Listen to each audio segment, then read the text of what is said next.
grew up with foster kids in my house.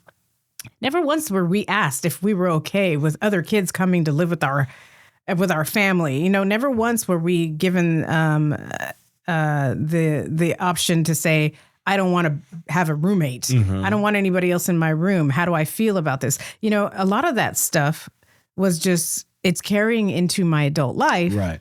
Where either I'm like in a place where I'm like, in my life, I'm going to make all the decisions because I'm going to control my life and nobody else is going to tell me. I'm the boss. Yes. I'm like, I could be that way. Or I could allow someone else to tell me and dictate what my life is going to be like. Welcome to Couples Unfiltered. I'm Lionel, a retired Marine drill instructor and master sergeant, and a widower learning to navigate life after loss. And I'm Natalie, a retired nurse, also widowed. And now together, we're navigating grief, healing, midlife changes, family dynamics, and everything in between.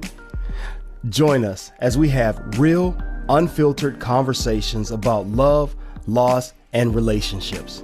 We'll share stories, talk to others about their journeys, and drop a few cheat codes for making relationships work. Listen, it's raw, it's real, and it's unfiltered. Let's get started. Hi. Hi, welcome back. Welcome back, everyone. Season 3, Couples Unfiltered, first episode, and we are so excited to be back. And just wanted to give you a roundup of what we've been doing since we've been on podcast hiatus. Yeah, we need some downtime occasionally, but while we're on downtime, we're always on the hunt for couples to come and sit down with us. And a lot of that effort takes outings and showing up to spaces, meeting people. And, you know, it's harder than you think to get two people in a room together with us to sit down, because that's 2 schedules. Mm-hmm. And then it becomes 4 schedules. Mm-hmm. And it can be different. Sometimes one couple or one member of that couple doesn't want to talk or is not as outgoing, or and the other one is like, yeah, let's do it. Mm-hmm. Yeah. But if this is the first time that you're listening to us and watching our podcast, welcome. Welcome. We've been doing this since February 2024. Yeah. Yes. And we've had lots of amazing couples, and we're on season 3 now. So we have a lot in store for you this season. Absolutely. A lot of great couples coming up. Yeah. But after we started this podcast platform, it kind of turned into a lot of different things. Yeah. Having conversations and being vulnerable and discussing life and relationships sometimes leads into discussions about other things that are all inclusive of how relationships kind of work. One of them was we had an episode about perimenopause, and we talked about perimenopause quite often in our conversations with couples. Yeah. And so I curated and we hosted an event called For Women by Women.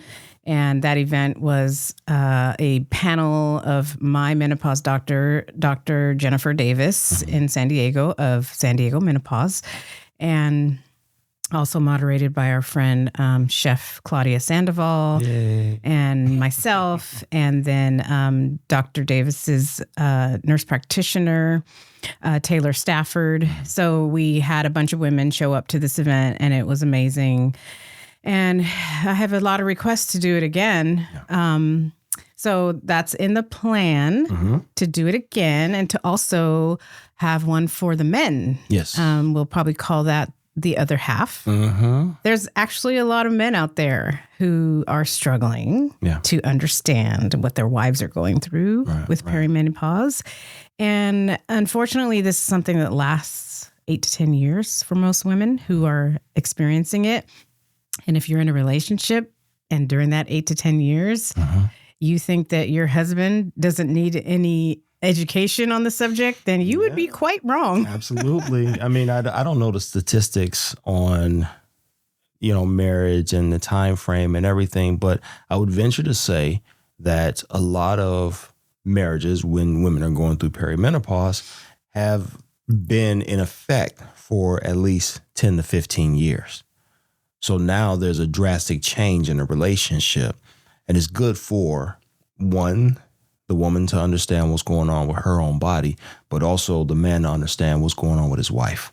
Right. And to be able to be a supportive husband in that relationship. That's what I feel. Well, even people that are dating, you're meeting someone who is a new person to even themselves. Mm-hmm. And, you know, what they thought they would be like in a relationship might be in their past. They've changed and they have different expectations, different tolerance levels. And, you know, they're just going through some stuff. So we don't want to forget about the guys. They need help as well. Mm-hmm. And we're gonna get going on trying to create that conversation. Yeah, we'll make it happen. It's busy though. Yeah, it's so we have season right now. We have stuff in between there, which is our Juneteenth event. Yeah, which we are hosting this year a little differently than we did last year. Just a little. Last year was a lot. We did a festival style, first time ever, and we kind of just used our motivation and our 110% personalities. And our work ethic, and just pulled together this festival. Yeah. And it was great. However, we didn't have the financial support from the venue that we thought we were going to have again. So we had to switch it up a little bit. Yeah. This year, we are doing something so different. So if anyone knows us, or if you've listened to the episodes, we always throw in something about food and wine. Of course. And we love food, we love wine, and we have lots of friends that are talented in those spaces. And we've decided to kind of bring them all together. And we're going to host a curated, chef-driven dinner. Yeah. About 5 courses. I don't really know. I'm letting the chefs do what they want to do. We haven't solidified this yet, but coursed out meal, sit down style. People will come into the venue, starting out with a cocktail hour. Yeah. They get to see some art, some local artists, with some African American Black identity style designs. Yeah. Tell the stories. Yeah. And then we'll move into dinner, and the dinner will be dish supported by storytelling. So we were inspired by a show called High on the Hog, which Netflix. Is something Netflix series. Yeah. Netflix. Please go watch that show. I think it's season 2, episode 4, where they kind of highlight Juneteenth. But anyway, it's just a little history and culture behind our foods. And so after the dinner, we'll be moving into a live music session. Yeah, absolutely. Concert situation. I'll do my Candyman. Shh.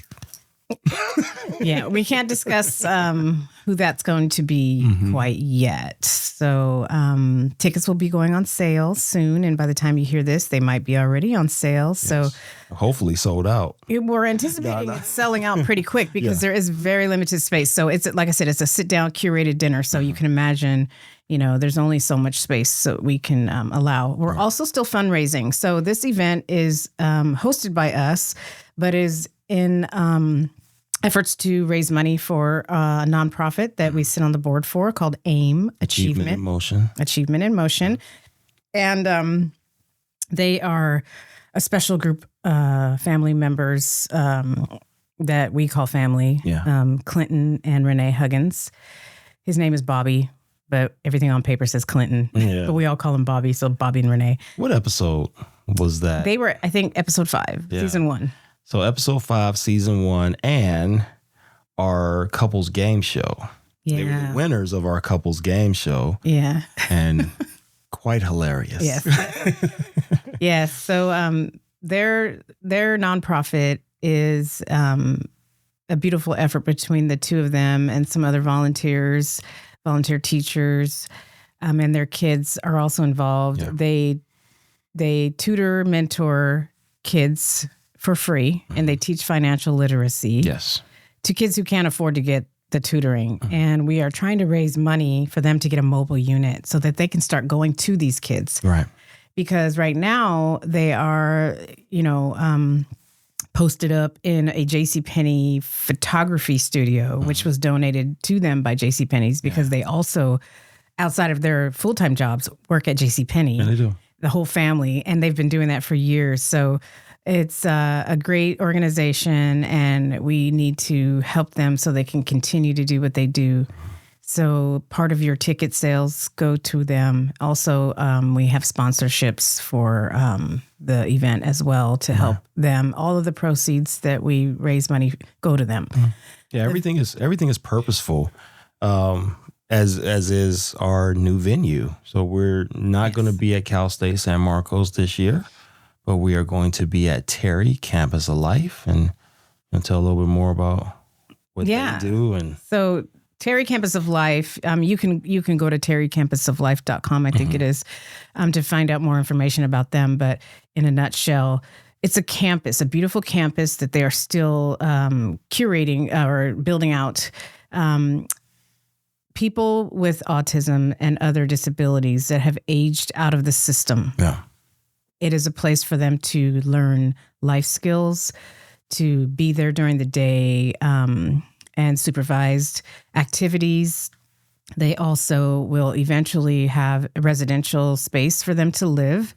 They also have the ability to work on the campus and make money and, have a life of their own outside of living with their family or living in a facility. It's kind of like a combination of giving them their life based on their capabilities. And they also are involved in theater and farming, cooking, everything. Yeah, it's an amazing space. So also, because we're there, we're paying the venue. The venue is being benefited by our money and your money to give to them because you're paying for the space and we're paying for the space. And so it's just a nonprofit, situation here. Yeah. Two people are benefiting. Two organizations are benefiting from this. And then everybody that shows up will get to benefit from the fantastic wines and spirits, the amazing food, the chefs, the stories, the art, and our special guests. Yes. So anyway, we have to get you to go check out the updates. And we could talk about the chefs and all the things all day, but you could just follow us on Instagram at Juneteenth San Marcos. Yes. And we are posting all of the chefs and all the things that are coming slowly. And that's enough about Juneteenth. It's a lot of fun. I'm excited. I'm really excited. What else is new, sir? Well, sorry, I didn't mean to cut you off. No, it's fine. It's fine. I've gotten used to that. No. So my husband has what do you call that? I heard this from Susie Chicago. He's a serial entrepreneur, or he is a serial ladder climber. I'll take that. I'll take that. Serial ladder climber. I think we mentioned it on our last episode of season 2 that I switched careers. So when I retired from the Marine Corps in 2017, I got into education and nonprofit, and then I've transitioned from that space. I am now a licensed insurance agent, which is awesome. Because he is a ladder climber. No, I like helping people, and I think I do. And I think where I am in this space, I am truly able to help people. And that means a whole lot to me. Being able to insure a ranch or a farm. And I don't think I'll ever be able to own 40 acres and a mule, but I can insure 40 acres and a mule. So that means a lot to me. So yeah. And I got on my Spizikes right now. So with the 40 acres and a mule on the back. So that made me think about that. Anyway. Well, I think that it's adventurous because it is entrepreneur style income, and we are adjusting to all of the changes of never actually being able to. Waiting on a check every 2 weeks is something that I've lived with all of my life. So not knowing, what's coming or working on commission, is very different for us. It's a whole different world. But I'm proud of you. I'm super proud of you because you worked so hard and studied so hard and passed that test and got going, and you are just in there doing your thing. I mean, it's so impressive. And I've always said you should be a salesman, but I know you could never be a salesman if it wasn't something that you were it was on your high moral compass, right? Truly passionate about, Yeah, so you can't sell somebody a used car that's not working well, but you could sell somebody something that's going to benefit them and be for them. Absolutely. Not, Absolutely. It means a lot to me. And, going to meet with clients and having conversations with them led me to this conversation for today. We were fortunate enough to take a short trip to Los Angeles to help out some friends. And while I was there, I was able to connect with a client and sat down and had coffee with this client. And the client is an older gentleman, and he told me, we had a conversation about relationships and how long he's been married to his wife and what is the key? Because we always ask, what's the key to a long-lasting relationship? And I say, most of our guests say communication. And he told me, he's a very wise man, I believe. He told me that it's not communication, it is understanding. And I leaned in. I was like, all right, tell me more. And he said, communication can be empty because you can talk, but if you don't understand what I'm feeling or where I'm coming from, then the communication is empty. Mm-hmm. And I thought about that. The drive back, it just kept ringing in my head about understanding. And then I went back into our relationship mentally, thinking about how we began. And when you and I started dating, or not even started dating, we started our friendship. We got to learn each other. We got to understand each other and our paths and what's happened in our lives and what led us to where we are today. And I truly believe that our conversation, our communication is so great because we understand each other. Well, also, because you listen. So like that whole definition of what communication is, it's in the dictionary, I don't know what it is, but it's probably something very simple about, talking to each other and, explaining something and getting your point across or whatever. But actively listening. If you're not listening, then there is no understanding, right? So you are a really good listener. And I knew that from the very beginning because I have not had a very good history of being a good listener. Unless it's something that I really want to hear, like school. Like, if I'm bored and I'm sitting in a classroom, I'm just like, whatever. I'm not listening because I've either got information about where I could retrieve the information that I need. But I also would miss things because I chose not to listen. And or in past relationship, to not want to hear what the other person was saying. So I would let them talk, but not really want to listen, right? So it's immaturity and it's not quite disrespect, but it's just impatience. And when you learn to be more patient, then what you're actually receiving matters so much in how you interpret what's actually going on. So I don't know. I think that that's the key with us is that you are forcing me in a lot of ways to listen because of the way you talk to me, right? So I don't feel defensive and I don't feel like I have to wonder if what you're saying is coming from a different place, your intention behind of what you're saying. So I think that's because, like I said, I understand what you've gone through. I understand certain things that have happened in your life that leads you to have those the protective coating over yourself, have those walls up.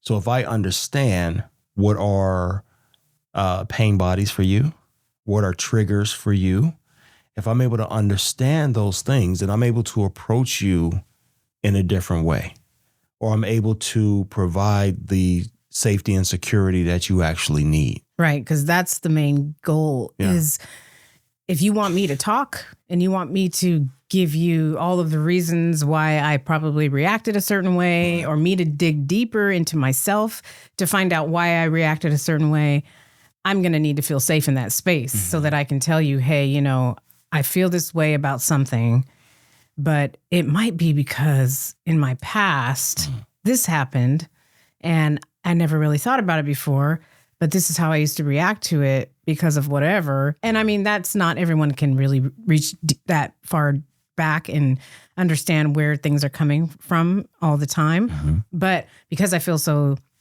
safe in our conversations, I know you're not going to use it as a weapon against me later in like an argument of some kind. You know, I'm able to just kind of say, without actually saying the words, don't take this personal.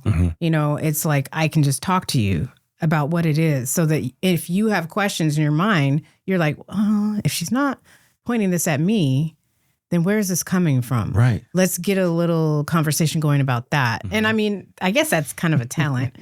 You know, you have no psychology background. No. You don't really know how to do this, but because you listen and you care and you are understanding, you are actually able to pull that out of me a lot easier because I don't feel afraid to talk to you about it.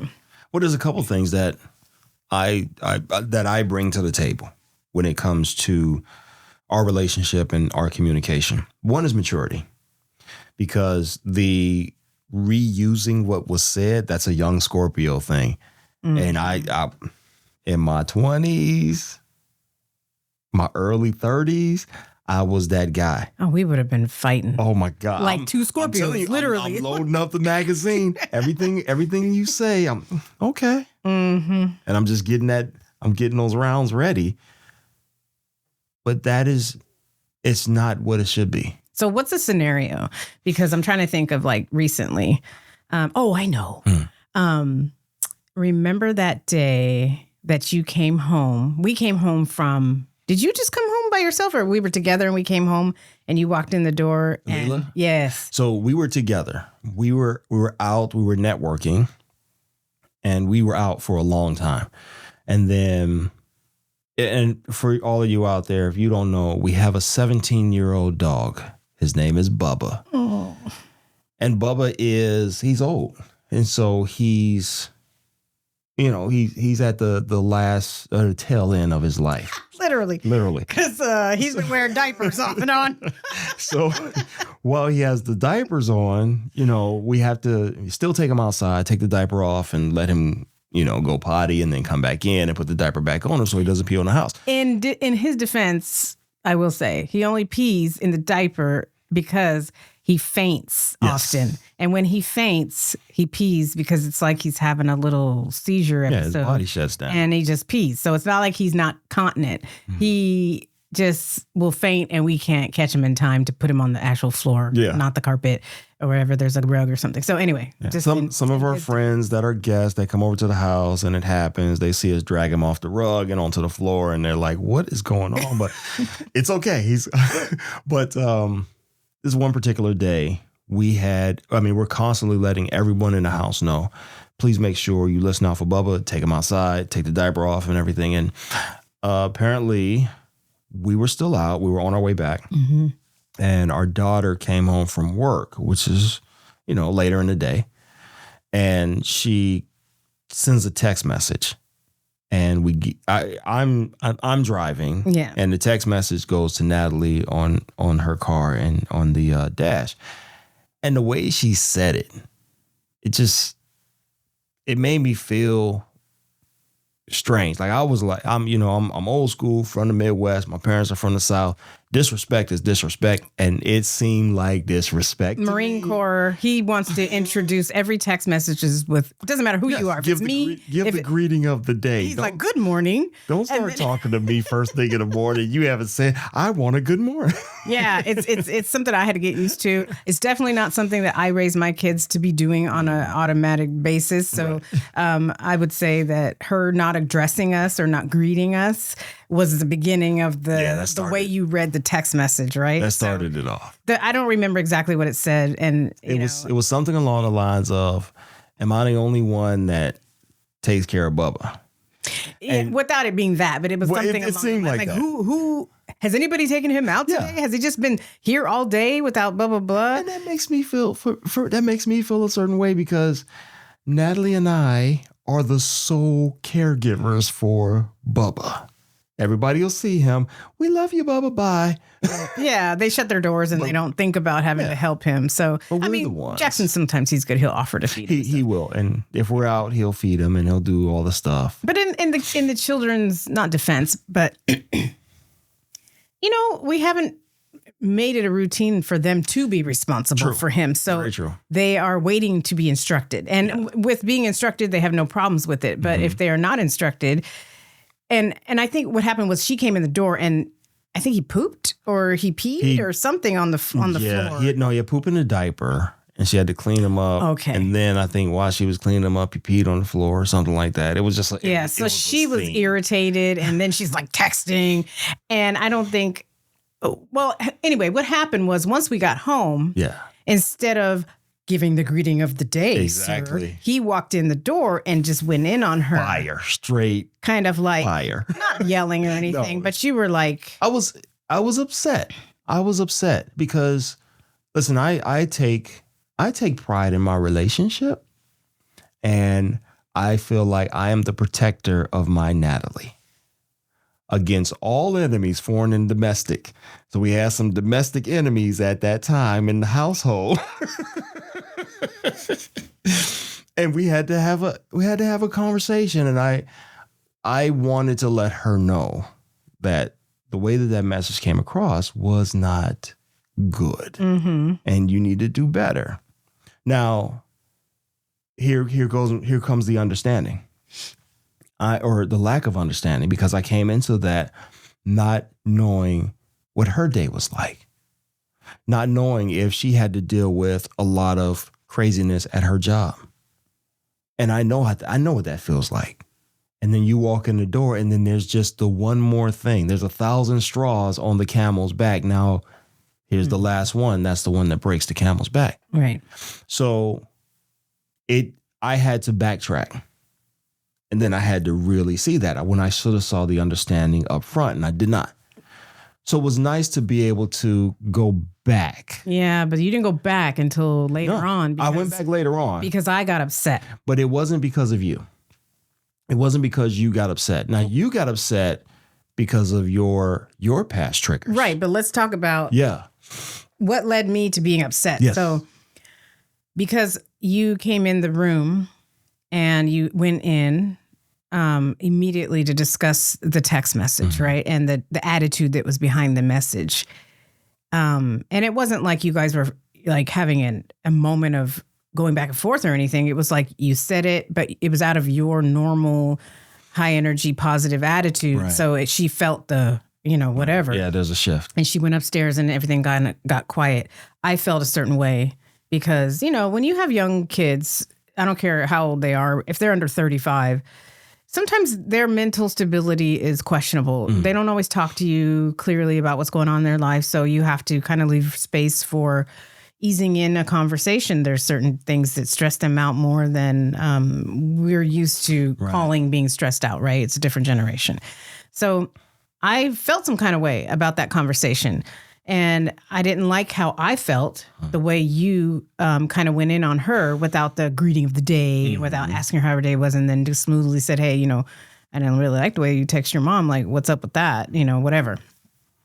We went upstairs. I had kind of like this shutdown personality that I do, which I am working on. But I got quiet and I realized, I'm like, why am I so upset about this? And then it took me a while, but as we went to bed that night, we were laying down talking like we always do. I get in bed, you're falling asleep. Before we went to bed. Oh, yes. I told Leela to come into the room. Yeah, I was like, I think we need to talk to her because I think that might have set her off. And it was funny because when you said that, I was coming from the laundry room and I had already texted her. Yeah, that's right. So it's nice that we're... Yeah. Well, you felt that there was like an energy shift. And then, so we called her in the room and we explained to her, like, look, your text message felt this way to us. And even then I showed it to her and I said, I need you to read this. And when she read it, she goes, oh, okay, well, I see how it looks like I have an attitude and I probably should have worded it differently. She goes, and I know you guys take care of Bubba. And I wasn't talking about you. I was talking about other people or somebody else. And, you know, it was like, yes, we got a clarity for why you had the attitude when you walked in the door. But we needed to follow up with her because I didn't want her to go to bed. Of course. Feeling like we were both mad at her because, you know, these kids, you gang up on them and that's just like a lot for them, you know? Yeah. But I think that's a good thing that we do. I think that's a good thing that should happen, even though in our relationship, we don't want to go to bed angry with every relationship that we have. There has to be some type of finale for a situation, whether that's a work relationship, a friendship, whatever. Don't leave things undone. Have a conversation with it and then close it, because stuff left undone is going to fester. And because then you start guessing. You start making ideas in your head about what somebody meant or how somebody was intending a conversation to go or whatever. So it could spiral quickly. Yeah. But then later on, while we were laying in bed, is when I realized, why was I so affected by that? And I started thinking really hard about what am I feeling? Like, what is that? What is that? And I realize now that it was my history of my dad yelling at us, walking in the door, being angry, or us hiding in the house from his anger for whatever reason. And then my mom never, ever intervening and protecting us or standing up for us. Right. Even if she thought it was wrong, she wouldn't do anything. And that feeling was the same feeling that I got when you came in and started talking to Leela. I felt like, oh, I need to stand up for her. I need to intervene. I need to protect her. I need to defend what she meant by that. I need to explain it away so that I'm protecting her like my mom didn't protect me. And so, you know, it's a small thing, but if I didn't say anything to you about how I was feeling, that would have festered and I would have not really probably gone any deeper to even figure out why I was feeling that way. I would have just been like, you were mad at Leela and you had no right to come in there and not address her, not get to the bottom of why she spoke that way, not use it as a teaching lesson and say, you don't talk this way to people. And I'm your parent. And so it's not like we're buddies and you got your little friends that you might talk to this way, but you have to understand there has to be a mutual respect between us and we need to talk properly to each other. And it's easy. All you have to do is preface it or start to write it and then read it again and then think, how is this going to sound? Take a pause. Because she was angry when she sent the text. That's why you don't send texts when you're angry or you don't send emails when you're angry, right? You're supposed to stop and read it again, be the other person on the other side and think how it sounds before you send it. I mean, that's proper etiquette, right? It's not to start fights with each other. That's how you avoid these kinds of things. Right. But how hard is it though? It's so hard to really take your ego and put yourself into the shoes of someone else to see their point of view. But when you're in front of someone physically, you can say things and it doesn't sound or look the same. If she was standing in front of me and had a smile on her face, it would be like I would not have even interpreted that way. But when you're texting and you're emailing, that stuff is sent and you can't take it back. Otherwise, if it gets misinterpreted, then you're explaining away what you actually meant, and it already sounds like that the intention is not right, you know? Twisting the lips. It's like, oh, now that you got caught. Use a lie, Craig. You ain't got to lie. But yes. So anyway, that's, you know, our children, our other family members. Just because we're family doesn't mean it's okay to just speak any kind of way to each other. Sure. And that's how I didn't grow up that way, but I wasn't allowed to speak any kind of way, right? I wasn't allowed to give my opinion about anything. I know. And it's funny because our friend Lisanne, she posted, she has a podcast called Shaping Freedom.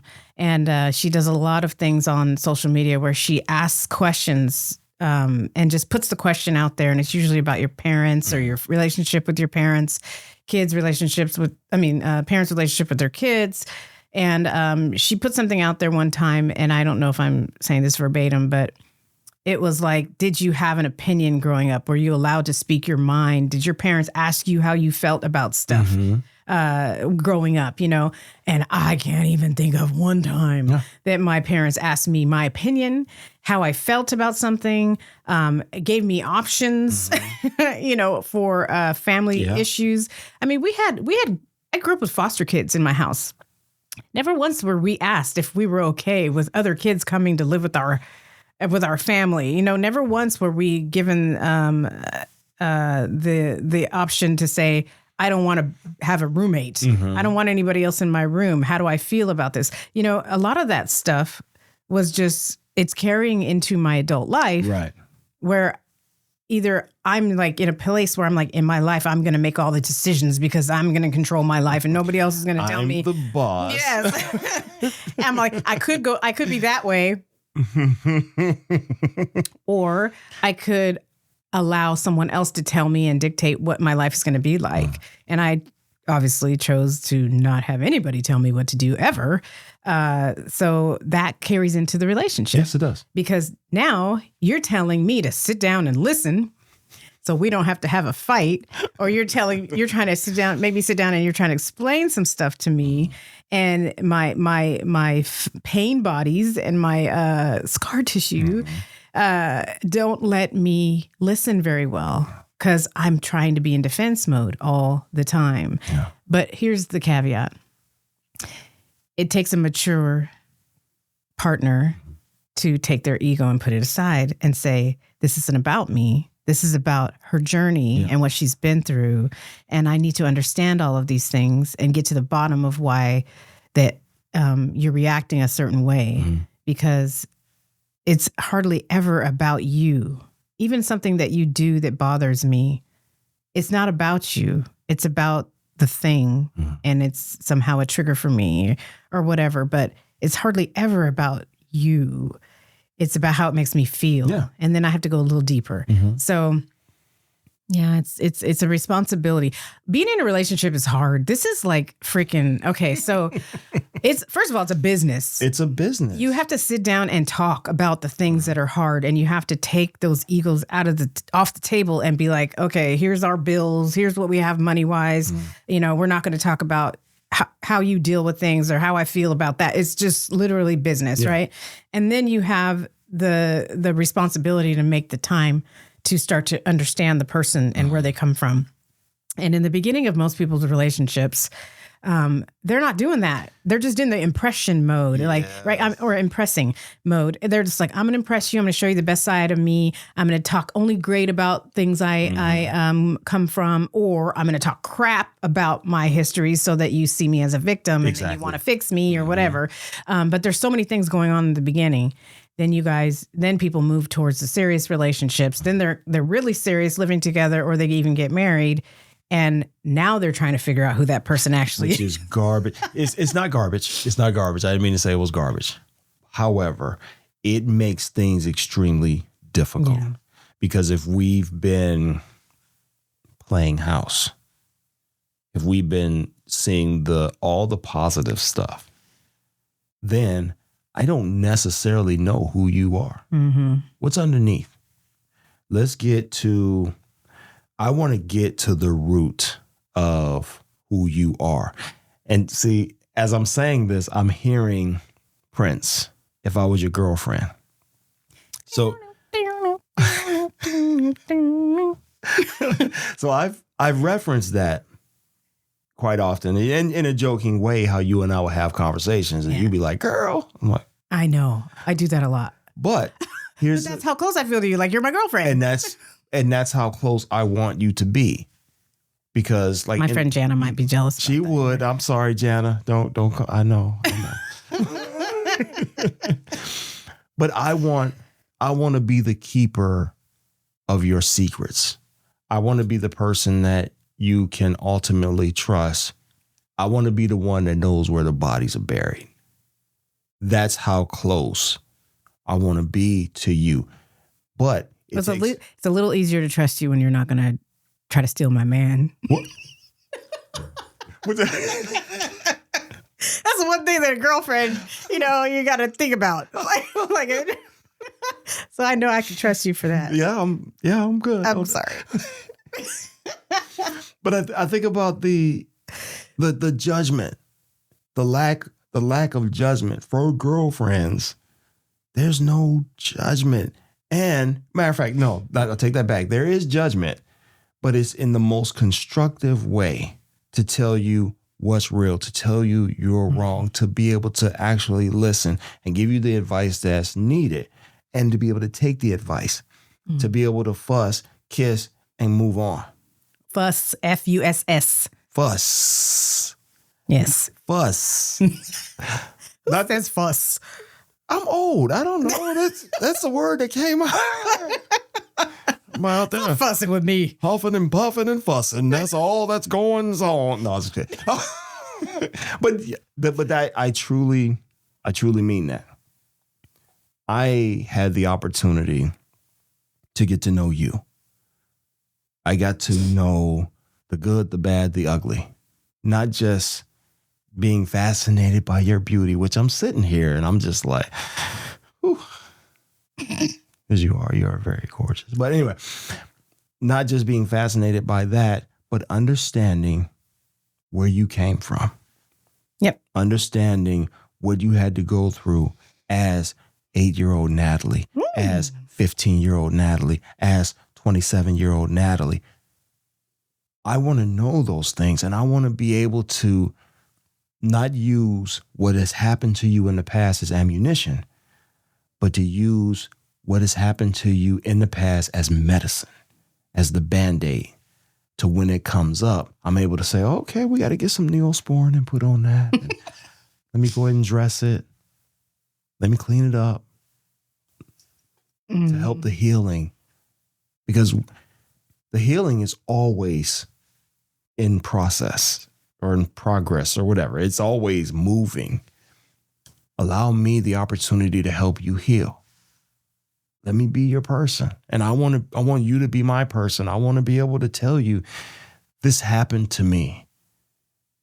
So this is why I'm feeling a certain way or whatever. Well, we work it out together because we don't know.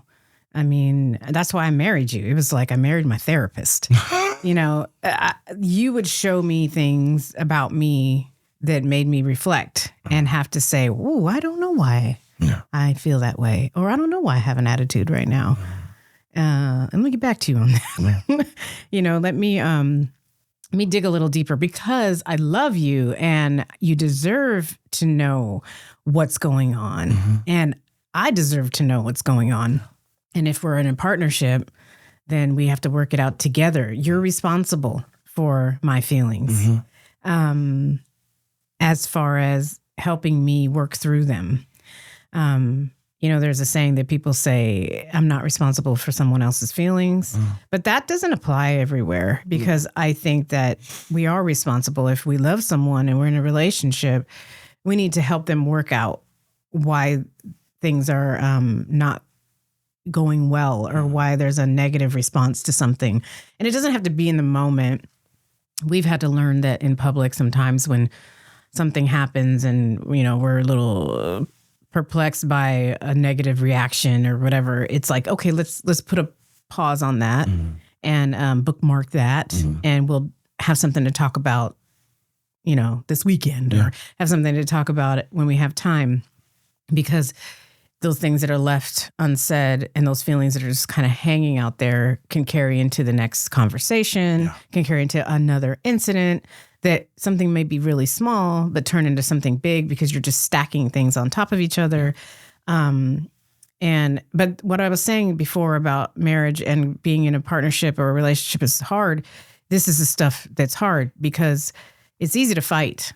I mean, for me, it would be easy to fight. I could fight with you all day. I could argue back and forth. We could yell at each other. I could go silent. I could physically fight with you if you'd like that. I'm down for whatever.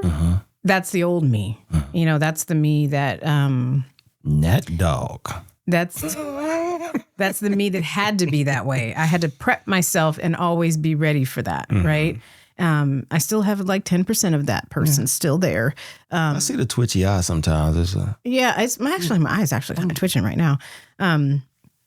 But it's mandatory, right? That's part of my survival techniques that I've grown up. That's going to take a very long time to go away. And I actually don't really want all of that to go away. I want to be able to pull that out when I need to. Yeah.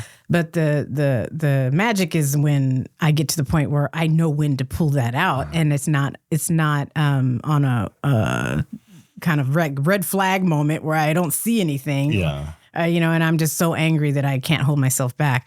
I want to be able to make a conscious choice to pull that out. Absolutely. And I choose to go into our relationship not using that as a means to protect myself, because I don't need to protect myself in this relationship because I feel safe with the person that I'm with, and you are on my side, and we're not fighting each other. We're fighting an issue, and we're having an actual discussion.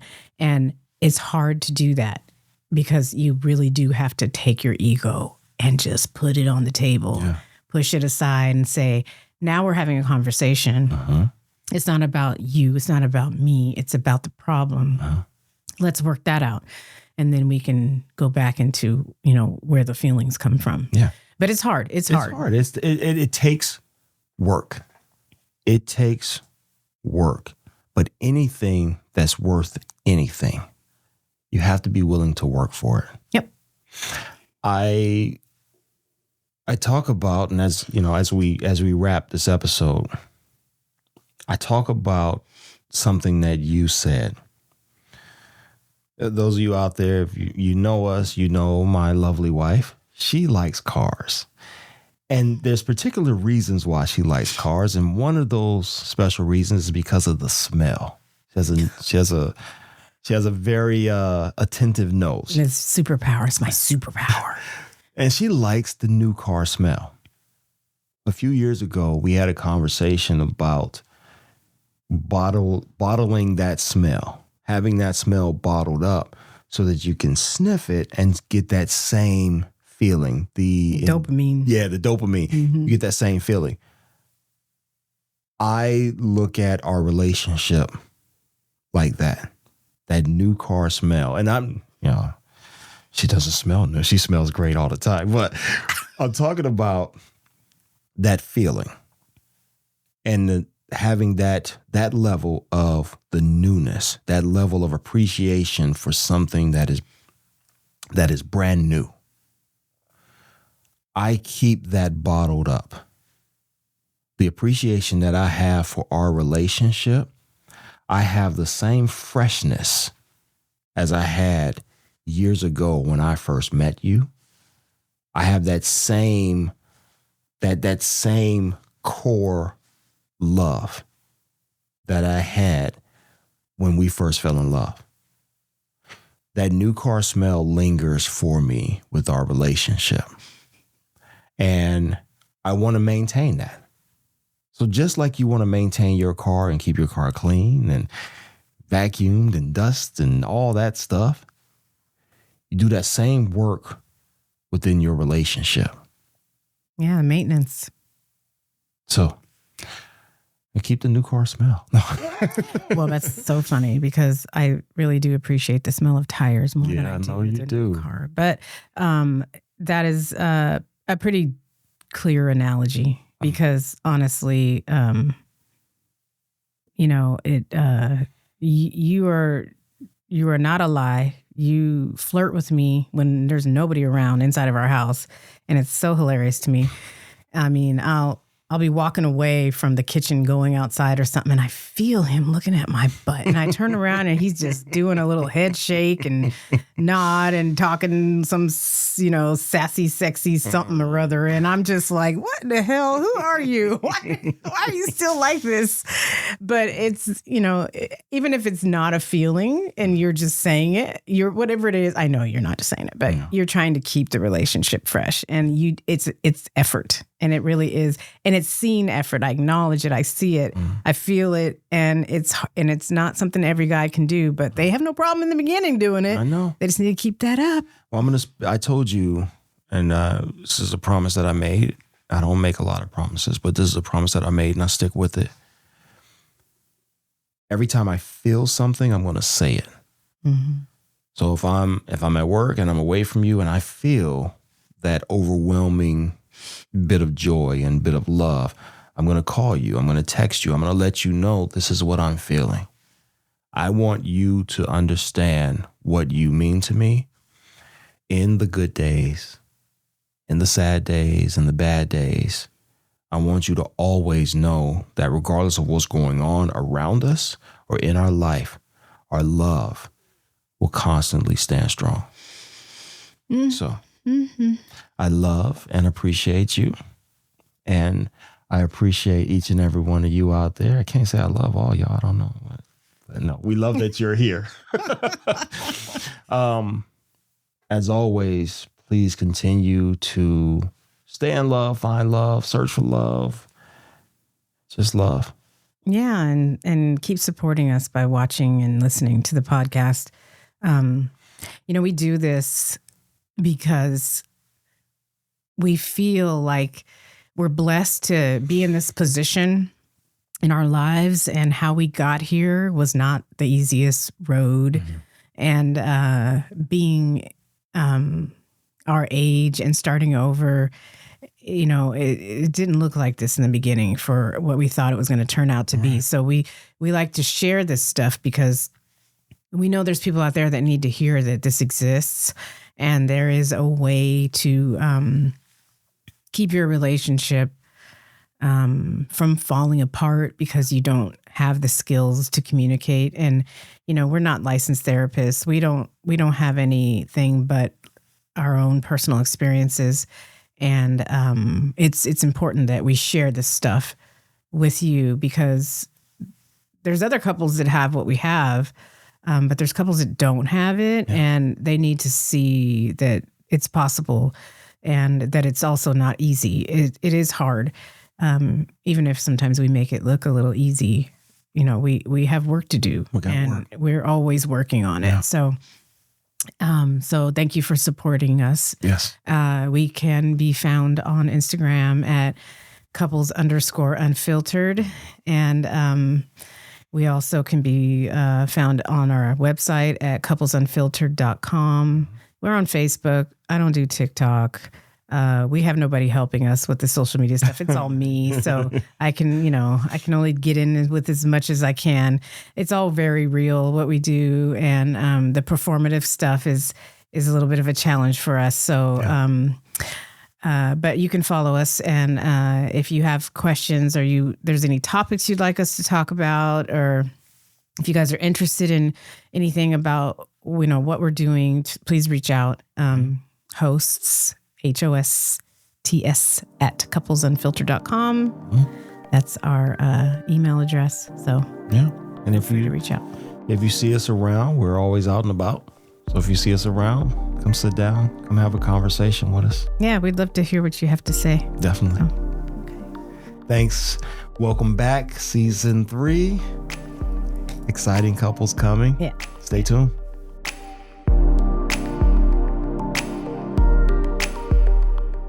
Just a quick reminder, we are not licensed therapists, and everything we discuss here is based purely on our personal opinions and life experiences. If you enjoyed this episode, please share it with a friend, and don't forget to subscribe so you'll never miss a future conversation. This podcast is brought to you in collaboration with A Different Day Radio Productions, a podcast network bringing radio to the modern age. It's recorded at the Film Hub in Vista, California, a creative, collaborative co-working environment. Thank you so much for tuning in.